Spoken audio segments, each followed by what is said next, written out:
Let's bring on Nolte. Have we got Nolte? The late John Nolte, the former John Nolte, like Nolte, there he is. The once and future John Nolte. You deserted us. You deserted us, Nolte.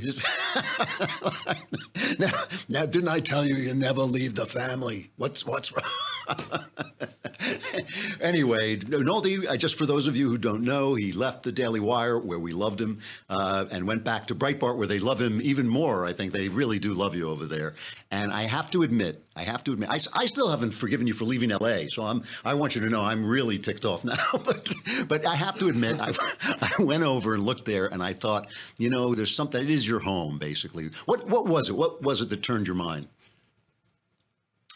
I think it was just that the Daily Wire is a great site, and I loved writing for the Daily Wire, and I love Ben and Jeremy. They're just two of the best guys you'll ever meet in this business, and they're two of the best employers you'll ever have in this business.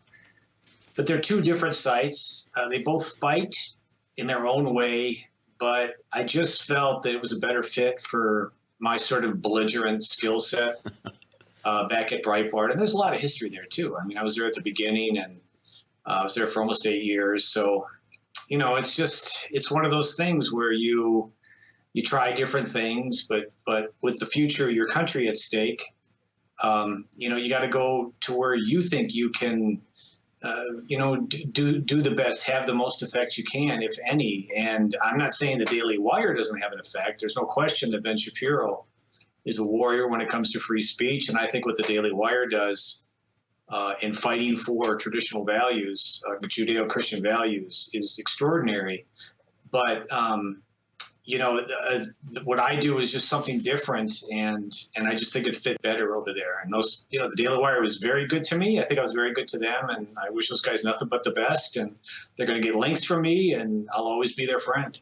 And a consumer of the site as well. I have to say, first of all, I really do second. I know we've talked about this privately, so I know that you're not just saying it, and I'm not just saying it. This is an amazing place to work, the Daily Wire, and it is because, Shapiro, he'll kill me if I let the public know, but he's actually a great guy, and so is Jeremy. And Jeremy really does. He hires some of the best people. This is an amazing place to work. But what we're really talking about, just to boil it down, we're talking about Donald Trump, I think. The Breitbart site have been Trump warriors. And I think it's fair to say that while we generally are in support of Trump when he is conservative, and, I personally love some of the stuff he's doing with the news media. That stuff just makes me laugh out loud. But we have not, we stick to what we feel are our principles. Each one of us, a little different, but we stick to that, and we'll call Trump out. Whereas the Breitbart site really fights for him, doesn't it? Is that a fair thing to say? Yeah, but I've also seen Breitbart turn against him. If you look at the site right now, no one's very happy about the people he's surrounding him with. They're not very happy about a number of things that are going on in foreign policy, which is something I'm not that familiar with. But I think that the Breitbart site is going to fight for national populism. I think that's where their fight is. And my fight is basically just against the media. And Breitbart is a potent site to fight the media with. Yeah. And I just published a piece where I put up a score that in the rap sheet of beating up journalists, Antifa is 10, and Trump supporters, despite the media narratives, is 0. Huh. And I just think that a piece like that, if I were to write a piece about the abortion, I think that piece would be much stronger at the Daily Wire. But a piece like that about Antifa, I think, is much stronger at Breitbart, just because one's the Army and the other one's the Navy. All right. Well, that makes sense. That's fair enough. Well, let's talk for a minute about the media. This is basically the thing that drives you crazy, and it does me too. Are we overstating the effect of the media? I love it when Trump goes off like Godzilla on the media, and it looks like, the scene in Godzilla where he's destroying Tokyo. I love that stuff. Are they as big an enemy as we think they are, or are we exaggerating that? I think that the media is not as strong as they were.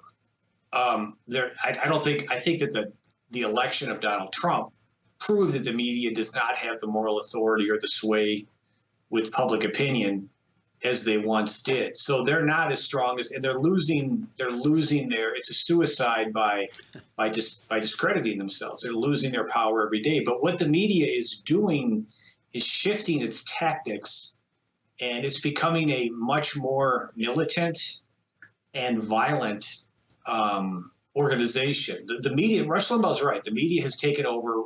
The media has told the Democrats, hold my beer. We'll take care of this. They've taken over the left. They now run the left. We don't hear from Nancy Pelosi or Charles Schumer anymore. The other thing that the media has done is twofold.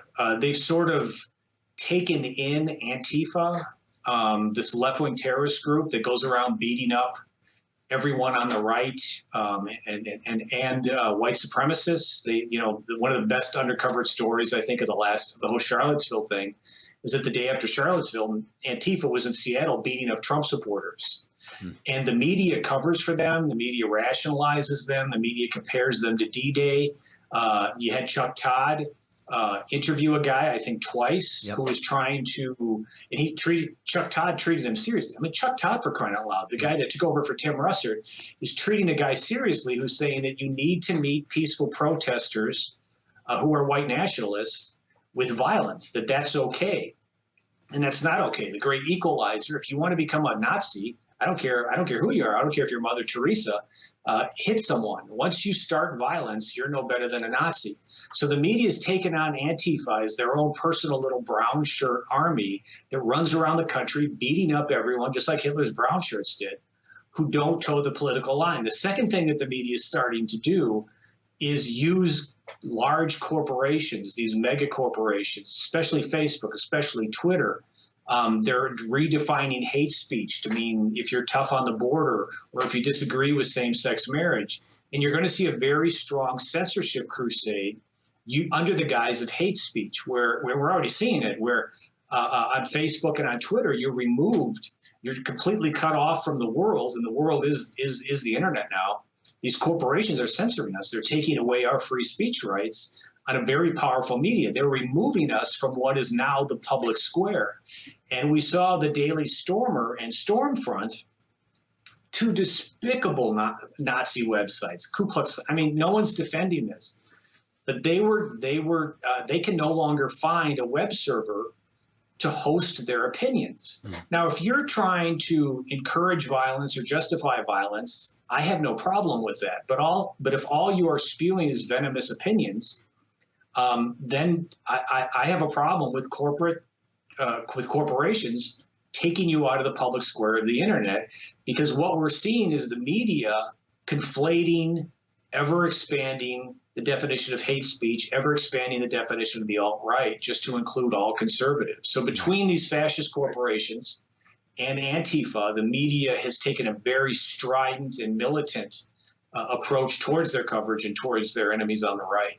It really is true. They pull this trick where everybody on the right is a Nazi, but nobody on the left is connected to Antifa. Antifa's they're just extremists. They have nothing to do with everybody else. But in fact, everybody on the right disowns the Nazis, everybody virtually, and there are not that many of them, whereas Antifa is pretty powerful, and nobody except Nancy Pelosi, God bless her, Nancy Pelosi will denounce them. Nobody will.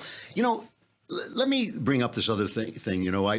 I had this kind of weird insight the other day. I wrote this book years ago, True Crime, that was made into a movie, about this reporter who's a terrible person. And the fact that he's a terrible person allows him to see through the strangling PC narrative to the truth. I mean, it's in part of his nasty personality that allows him to do that. And I compared him to Donald Trump. I think that one of the things about Donald Trump is that he's not constrained by some of the things that constrain the rest of us not to appear indecent, not to even worry about appearing racist. I don't think Donald Trump is a racist, but he doesn't even worry about whether he appears that way or not, where a lot of people do, and a lot of Republicans have been essentially turned into eunuchs by their fear of the media branding them racist.